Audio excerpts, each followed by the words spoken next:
Baik, selamat pagi Bapak Ibu semuanya. Langsung saja kita mulai, nggak usah opening-opening lagi ya. To the point aja, inti-intinya aja. Kemarin saya sudah janji bahwa kita sepakat untuk membahas PSB itu satu video saja, satu part saja. Cukup. Tidak lagi kita bahas yang lain. Saya malas bahas tentang PSB. Seperti itu ya. Hari ini jadwal kita Nitrobacter. Kita kupas lagi tentang Nitrobacter. Informasi yang ingin saya sampaikan adalah hari ini kembali lagi kita bahas tentang PSB. Hal yang tidak saya sukai. Seperti itu ya. Saya membahas hal-hal yang saya suka, tapi kalau yang saya tidak suka, saya tidak lama-lama membahas. Makanya saya bilang satu part aja. Hari ini kita lagi-lagi membahas PSB. Karena apa? Karena ada informasi penting yang ingin saya sampaikan untuk Bapak Ibu semua. Dan saya rasa ini cukup sudah sampai di sini. Saya tidak lagi membahas PSB. Besok kita langsung masuk saja pada Nitrobacter. Poin pertama, untuk Anda yang suka nyinyir-nyinyir di kolom komentar, asal Anda tahu ya, Anda jangan GR, ya. Jangan merasa diri spesial di sini, ya. Video itu, informasi itu, PSB itu saya buat berdasarkan request. Permintaan dari teman-teman yang ingin tahu, ingin mendapatkan informasi lebih banyak tentang PSB. Teman-teman yang mau belajar tentang PSB. Teman-teman yang mau mendapatkan referensi dan informasi lebih banyak tentang PSB. Teman-teman yang masih ganjal atau masih belum komplit dapat informasi tentang PSB. Video itu saya tujukan untuk teman-teman itu. Orang yang mau belajar, orang yang mau tahu, orang yang positif. Kalau Anda tidak mau tahu soal itu, ngapain Anda tonton? Ya, saya nggak perlu Anda. Jadi saya bilang tadi, nggak usah merasa diri spesial. Seolah-olah saya bikin video ini untuk Anda. Nggak usah. Kalau nggak mau, nggak usah. Ada yang tulis di situ bilang skip aja, skip aja. Memangnya saya YouTuber? Saya minta-minta subscriber. Mulai awal video jangan lupa like, subscribe. Itu YouTuber itu namanya.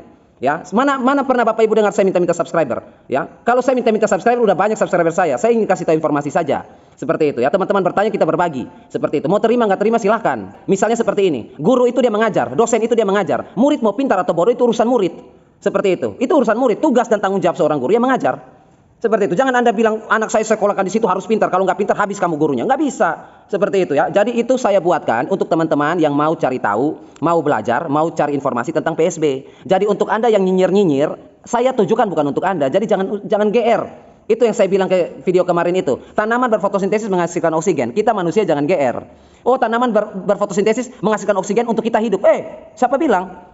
Kalau kita hirup dari oksigen yang dikeluarkan oleh tanaman itu bonus. Terima kasih sama tanaman. Dia mengeluarkan oksigen bukan untuk Anda dan saya. Untuk dia melakukan metabolisme respirasi. Karena nanti di malam hari reaksi gelap, fotosintesis dari siang itu, reaksi terang itu dimanfaatkan atau dialirkan ke seluruh tubuhnya dia dengan bantuan oksigen. Jadi dia menciptakan oksigen itu bukan untuk kita juga. Jadi jangan GR. Itu yang saya bilang. Terlalu GR pun salah. Seperti itu ya. Informasi kedua, ada teman-teman kita yang cerdas. Saya anggap mereka cerdas. Kenapa? Mereka ambil jalan tengah. Ada yang komentar yang menarik dari sekian banyak itu begini. Pak, sebelum Bapak bikin video kemarin tentang PSB itu, saya sudah tahu jauh-jauh hari tentang PSB itu. Saya sudah tahu lebih duluan mungkin dari Bapak. Saya sudah tahu. Oke, saya baca terus komentarnya. Dia bilang saya sudah tahu duluan. Seperti itu. PSB saya sudah buat sampai hari ini. Ya, PSB itu saya buat sampai hari ini. Dari awal saya kenal PSB saya buat sampai hari ini. Tetapi karena saya tahu PSB itu seperti apa. PSB yang saya buat saya aplikasikan pada tanaman-tanaman saya yang berair. Contohnya padi di sawah. Itu tergenang Pak di sawah padi saya. Karena saya tahu padi saya tumbuh di genangan air, saya pakai PSB. Karena saya tahu habitatnya di air. Padi-padi saya itu di musim kemarau, teman-teman yang menanam padi di sekitar lahan saya, itu padinya itu kuning. Ya, padi saya itu bukan hanya hijau Pak, mengkilap dia kalau dilihat dari jauh. Daunnya mengkilap. Berbeda, sendiri-sendiri berbeda. Karena apa? Karena saya tahu PSB itu habitatnya di situ. Kalau saya berikan pada tanaman yang berair seperti padi saya, selada air saya, kangkung air saya dan lain sebagainya, pasti bagus. Tetapi kalau saya aplikasikan pada tomat saya, pada cabai saya, pada terong saya, habis tanaman saya. Makanya saya masih bikin PSB sampai sekarang, tetapi pengaplikasiannya saya tahu. Saya tujukan tepat pada sasarannya, karena saya tahu ini habitatnya di air. Kalau di darat mati dia. Itu orang cerdas. Saya bilang di situ, saya balas di komentar itu, saya bilang Anda termasuk orang yang cerdas, karena Anda paham. Nah, informasi seperti ini, kalau didengar di telinga orang yang paham, pertaniannya makin maju. Tapi kalau informasi seperti ini didengar sama orang bodoh, pertaniannya sama aja. Itu bedanya. Makanya saya komentar di situ. Informasi seperti ini akan menjadi berguna dan berdampak besar kalau sampai ke orang yang tepat. Ya, informasi seperti yang saya bilang ini, kalau sampai di orang-orang yang memiliki pemikiran seperti Bapak itu, maka informasi itu akan berguna untuk dia. Tetapi kalau informasi ini sampai di telinga-telinga orang yang tidak paham, ya apa boleh buat yang kita lihat, ya dia akan nyinyir di situ, bilang ini dan bilang itu. Dan lagian juga saya nggak peduli dengan orang-orang itu. Itu informasi kedua. Jadi untuk Anda seperti yang saya bilang kemarin kan, berbeda kasusnya kalau kita tanam selada air. Bisa Bapak Ibu nonton video kemarin. Berbeda kasusnya PSB ini kalau kita tanam kangkung yang tergenang di air. Berbeda kasusnya kalau kita tanam padi di sawah yang tergenang. Itu berbeda. PSB itu bekerja. Kemudian yang ketiga, informasi ketiga. Kemarin seperti biasa saya masuk di grup perikanan, teman-teman saya di situ orang-orang pintar semua. Kita cerita-cerita, ngobrol-ngobrol lah seperti biasa. Saya ini ada grup pertanian, ada grup perikanan. Karena saya ini orangnya setengah-setengah, seperti itu. Makanya saya tahu PSB. Nah, kita ngobrol di situ, Bapak Ibu semua, saya masih dibully. Sampai tadi malam itu saya masih dibully. Saya masih ditertawakan. Kenapa saya ditertawakan? Karena saya mewakili orang yang bertani. Mewakili Bapak Ibu semua. Seperti itu. Ditertawakan. Udah habis bakteri kalian. Sampai kalian pakai bakteri kita.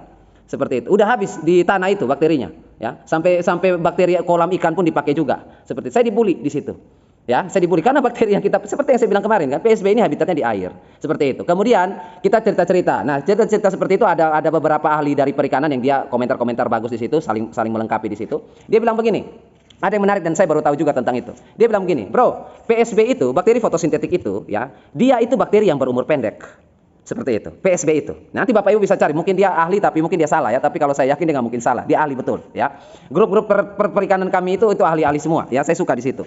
Dia bilang begini, fotosintetik bakteria itu umurnya pendek, dia bukan bakteri berumur panjang. Nah, bakteri fotosintetik itu kalau dia kerjanya di air, ada dua tugasnya. Yang pertama dia membelah diri, ya, membelah sel, membelah diri, memperbanyak. Yang kedua dia melakukan hidrolisis dan tugas dia hidrolisis. Perlu Bapak Ibu catat ya, perlu Bapak Ibu catat.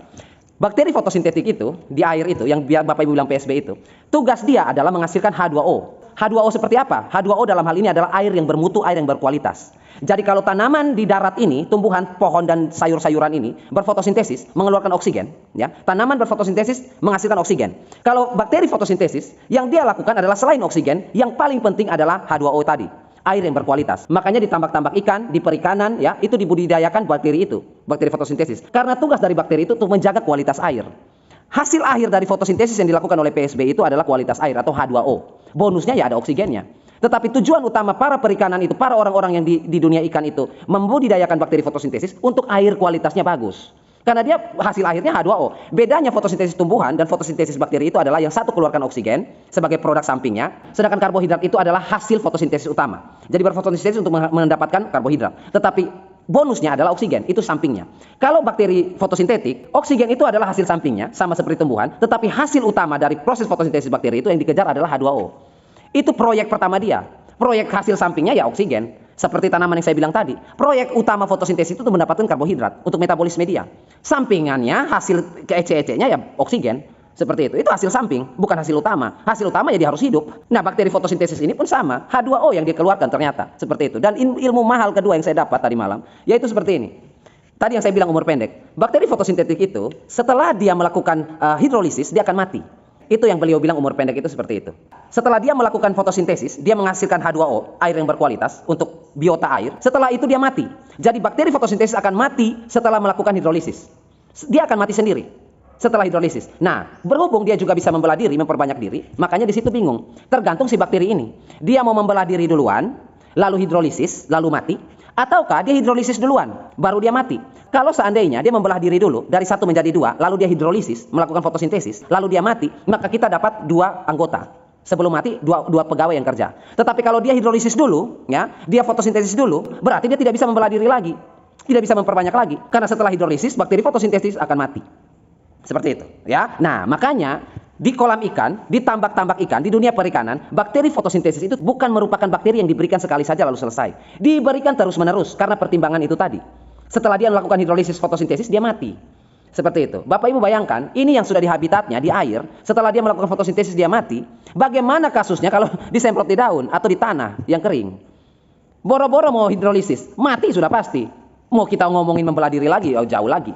Seperti itu. Nah, itu yang mau saya lengkapi hari ini dari percakapan saya di grup saya perikanan dengan teman-teman di sana yang dengan humble-nya, dengan terbukanya memberikan edukasi dan informasi. Seperti itu. Bahkan di poin terakhir mereka sempat bilang begini, tinggalkan saja dunia itu, bro, masuk ke dunia sini saja. Daripada kamu setengah-setengah seperti ini, setengah di perikanan, setengah di pertanian, masuk aja di sini, tinggalkan sana. Seperti itu. Di sini seperti ini, kamu sudah tahu sendiri. Ya di sana ya silakan berhadapan dengan banyak musuh. Seperti itu. Nah, jadi saya mau katakan bahwa semua itu terbatas. Seperti itu ya. Tidak selamanya saya duduk di sini untuk berbicara soal pertanian. Suatu saat saya bisa pindah ke sana, ya. Tetapi sebelum sisi lain ini pindah ke perikanan nanti, saya akan memberikan semua apa yang saya punya.